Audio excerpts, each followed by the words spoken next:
오늘 함께 나눌 말씀은 사도행전 13장 1절부터 3절까지 말씀입니다.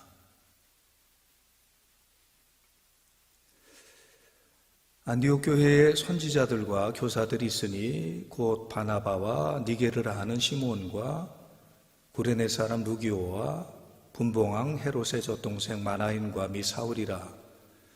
주를 섬겨 금식할 때에 성령이 이르시되 내가 불러 시키는 이를 위하여 바나바와 사울을 따로 세우라 하시니 이에 금식하며 기도하고 두 사람에게 안수하여 보내니라. 아멘. 하나님은 이스라엘 백성들을 출애굽시키시고 성막을 짓게 하십니다.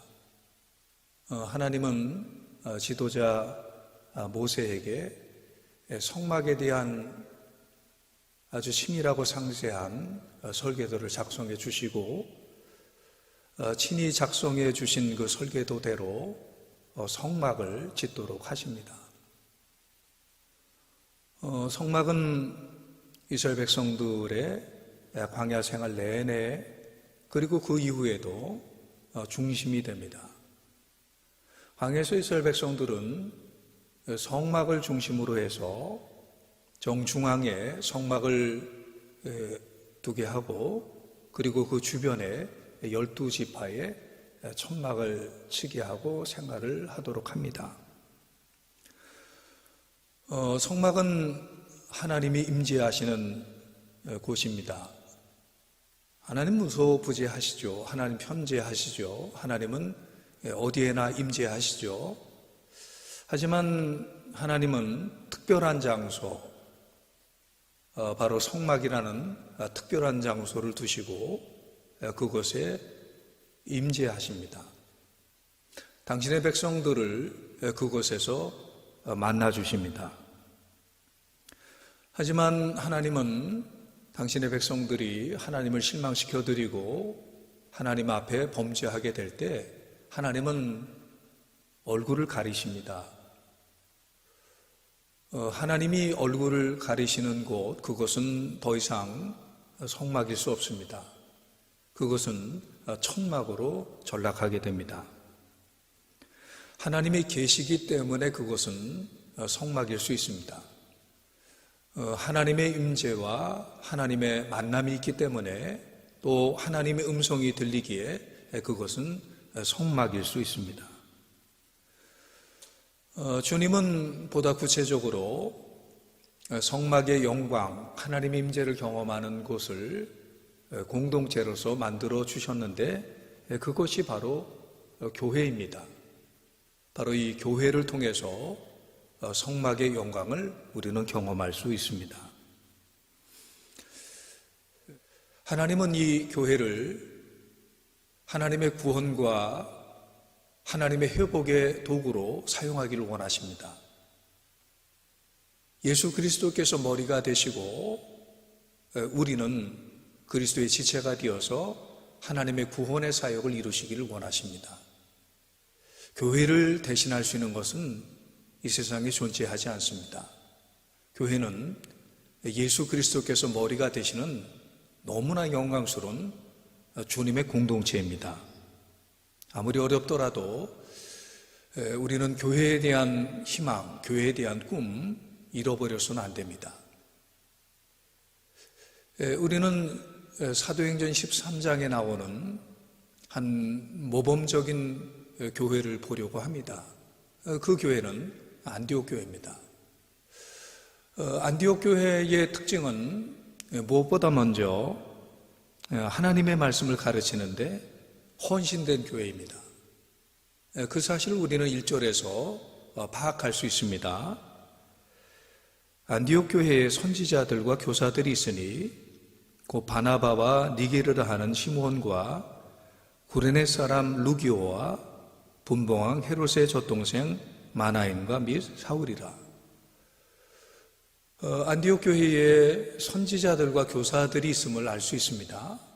선지자들은 하나님의 말씀을 선포하는 분들이죠. 교사들은 하나님의 말씀을 가르치는 분들이죠. 이렇게 선지자들과 교사들이 안디옥 교회에 5명이나 있었다, 이렇게 말씀을 해요. 이것은 이 안디옥 교회가 하나님의 말씀을 선포하고 가르치고 또 하나님의 말씀을 전하는데 열심히 썼던 교회였음을 우리에게 보여줍니다. 사도행전 11장을 보면 안디옥 교회의 초기에 하나님의 말씀을 가르치는데 아주 열심히였던 것을 보게 됩니다. 바로 바나바가 사울을 데리고 와서 1년 동안 집중적으로 하나님의 말씀을 가르치게 합니다. 이때 안디옥 교회에서의 말씀을 가르치는 사역이 매우 효과적이었습니다. 그저 단순히 지식적으로 하나님의 말씀을 주입하는 데 그치는 것이 아니었습니다. 바로 이 하나님의 말씀을 가르칠 때 안디옥 교회 성도들의 삶에 놀라운 변화가 있었습니다.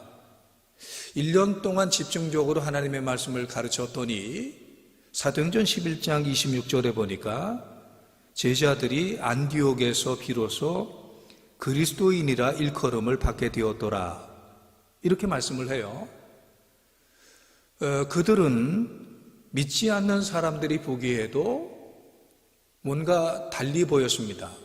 그래서 믿지 않는 사람들이 그들을 향해서 부르기를 그리스도인이라, 그리스도를 닮은 사람, 그리스도를 따라가는 사람들이라, 이렇게 그들의 이름을 그리스도인이라 칭함을 받게 되었습니다.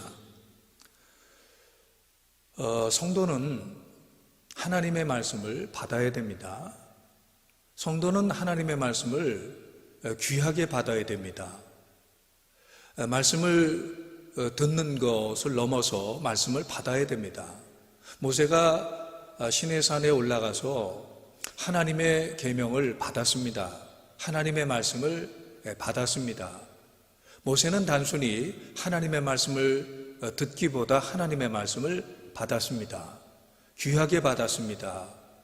무릎 꿇고 고개 숙여 그리고 두 손으로 하나님의 말씀을 받았습니다. 말씀은 그렇게 받는 것입니다. 데살로니가 교회에 사도 바울이 칭찬을 하는데 그 칭찬은 그들이 말씀을 받는 태도였습니다. 데살로니가전서 2장 13절을 보니까 이러므로 우리가 하나님께 끊임없이 감사함은 너희가 우리에게 들은 바 하나님의 말씀을 받을 때에 사람의 말로 받지 아니하고 하나님의 말씀으로 받음이니 진실로 그러하도다. 이 말씀이 또한 너희 믿는 자 가운데에서 역사하느니라.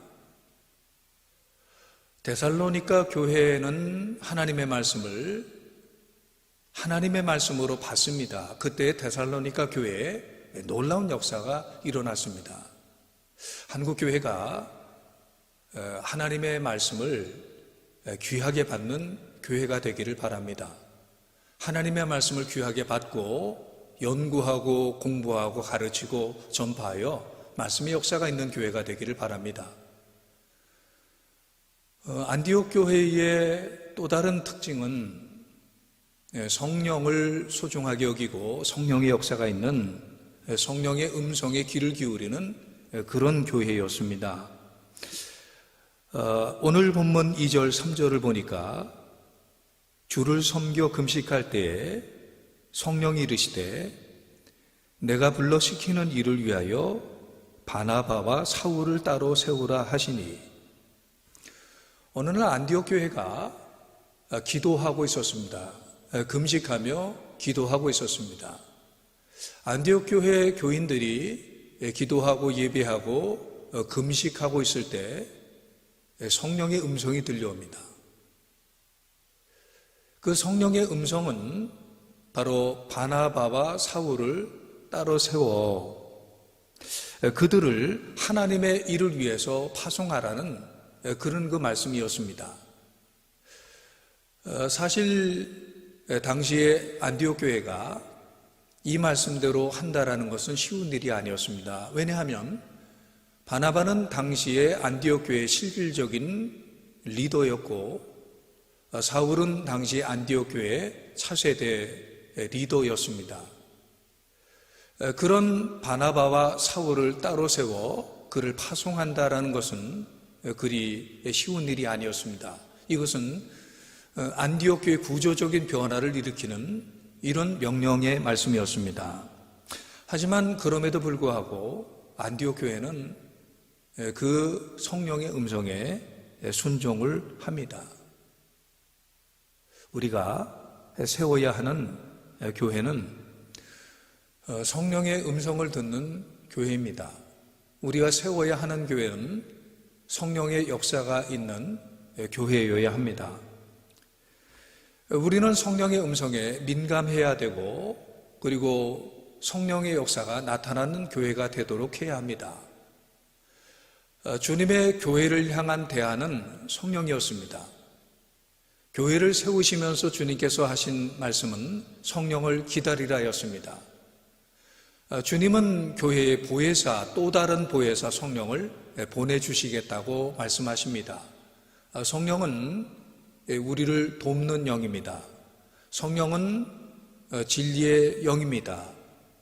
성령은 예수님을 믿게 하고 예수님의 말씀을 깨닫게 하고, 성령은 하나님의 뜻대로 살아갈 수 있도록 우리를 도와주는 하나님의 거룩한 영입니다. 성령은 오늘도 교회에 임재하시고 내재하시는 하나님의 영입니다. 그분이 교회의 궁극적인 리더가 되시고 그분이 궁극적으로 교회의 능력이 되셔야 됩니다. 성령을 무시하고 교회가 제대로 될 수가 없습니다. 성령의 역사가 나타나지 않고 교회가 이 땅에 복음의 빛을 드러낼 수가 없습니다. 성령은 하나님이 주신 선물입니다. 인간은 약합니다. 인간은 무지합니다. 성령의 힘으로, 바로 성령의 능력으로 우리는 더 온전해지고 더 강해질 수 있습니다. 이 세상에 하나님의 교회를 교회답게 만드는 그 성령의 인도하신 가운데 교회는 교회에 주어진 하나님의 사명을 감당하게 될 것입니다. 사랑하는 성도 여러분, 한국 교회의 상황은 결코 쉽지 않습니다. 우리의 능력은 부족하고 우리는 여러 가지로 불완전합니다. 하지만 불가능해 보이는 상황 가운데서도 하나님은 살아계시고 하나님은 한국교회를 통해서, 그리고 한국교회 성도들을 통해서 일하기를 원하십니다. 한국교회는 다시 일어날 것이고 회복될 것이고, 한국교회는 다시 주님께서 명령하신 말씀대로 사명을 다시 감당하게 될 것입니다. 넘어질 때도 있고 쓰러질 때도 있지만 이미 최후 승리는 우리에게 주어진 것이고, 주님은 다시 일어나 달려가도록 성도를 쓰실 것이고 한국교회를 쓰실 것입니다. 교회는 예수 그리스도께서 머리가 되십니다. 이 교회를 대신할 수 있는 것은 세상에 아무것도 없습니다. 이 시간 우리 함께 기도하겠습니다. 기도 제목은 4가지로 함께 기도하려고 합니다. 먼저 한국교회가 하나님의 뜻을 이루어 나가며 예수 그리스도가 머리 되는 거룩한 공동체 되게 하소서. 한국교회가 이 나라에 선한 영향력을 끼치게 하시고 영혼을 살리는 구원의 공동체가 되게 하소서. 한국교회가 하나님의 말씀의 역사가 있으며 성령의 역사가 나타나는 살아있는 공동체가 되게 하소서. 한국교회가 그리스도를 본받고 그리스도를 중심으로 삼는 공동체 되게 하소서. 이 4가지 기도 제목을 놓고 우리 함께 기도하시겠습니다. 하나님 아버지, 교회의 머리는 오직 예수 그리스도 한 분이심을 믿습니다. 하나님이 주인 되시는 교회, 예수 그리스도가 머리 되시는 교회가 되도록 인도하여 주시옵소서. 교회 안에서 하나님의 주인이 되려는 부분들 다 사라지게 하시고 교회 안의 모든 시스템이 하나님의 뜻과 방식대로 만들어지고 움직여질 수 있도록 성령께서 인도하여 주시옵소서. 교회의 모든 궁극적인 목적이 하나님을 기쁘시게 해드리는 것에 맞추어지기를 원합니다. 하나님 기뻐하실 일들을 찾고 하나님 기뻐하시는 일들에 열심을 내는 교회가 되게 하여 주옵소서. 예수님 안에 굳건히 서게 하시고 예수님 안에서 성숙하고 예수님 안에서 온갖 하늘의 축복을 누리게 하여 주옵소서. 예수님의 제자가 되어서 예수님의 삶을 본받고 예수님의 제자로 살게 하시고 세상 사람들로부터 그리스도인이라 칭함을 받을 수 있도록 우리 교회를 주님께서 인도하여 주시옵소서. 주님, 한국교회가 복음의 빛을 높이 비추는 교회가 되도록 예수님 전하고 예수님께 나오고 예수님 안에 머무는 교회가 되게 하시고 영혼을 사랑하고 영혼을 구원하는 데 쓰임받는 거룩한 신앙 공동체가 되게 하여 주옵소서. 피곤하고 방황하는 영혼들 하나님 가까이 하게 인도하여 주옵소서. 이 땅의 교회들에서 흘러나오는 이 말씀의 생수, 은혜의 생수 때문에 세상의 마른 심령들이 생명을 얻기를 원합니다. 우리가 있는 이 자리가 생수의 강이 흘러넘치는 발원지가 되게 하여 주옵소서. 세상의 물이 교회로 흘러들어오는 것이 아니라 이 교회 강단에서의 말씀이 그리고 교회에서의 은혜가 세상에 흘러들어가서 그들의 마른 영혼을 죽이고 그들의 죽어가는 영혼들을 살리는 생수의 공급이 넘쳐나는 교회가 되게 하여 주옵소서. 한국교회 말씀의 역사가 나타나게 하시고 성령의 음성에 순종하는 한국교회가 되게 하여 주옵소서.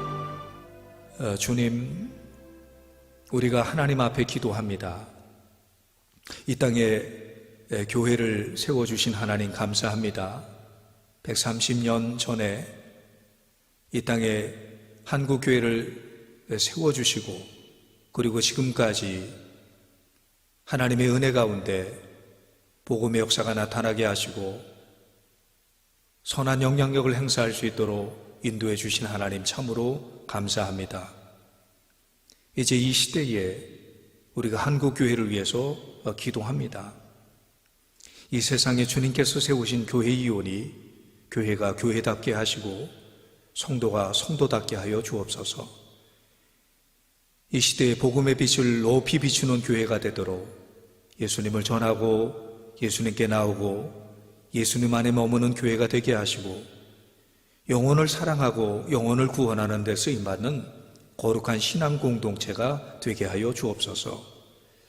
이 교회에서 하나님의 음성을 듣게 하시고 이 교회에서 하나님의 임재를 체험하게 하시고 이 교회에서 하나님의 말씀을 받고 하나님의 말씀을 증거하고 그리고 성령의 역사가 나타날 수 있는 살아있는 주님의 교회가 되게 하여 주옵소서. 마음껏 주님께서 쓰시는 교회가 되게 하시고 예수 그리스도께서 정말 머리가 되어 주셔서 구원의 도구로 하나님의 복음의 회복의 도구로 쓰임받는 거룩한 주님의 교회가 되게 하여 주옵소서. 우리 구주 예수님의 이름으로 간절히 기도하옵나이다. 아멘.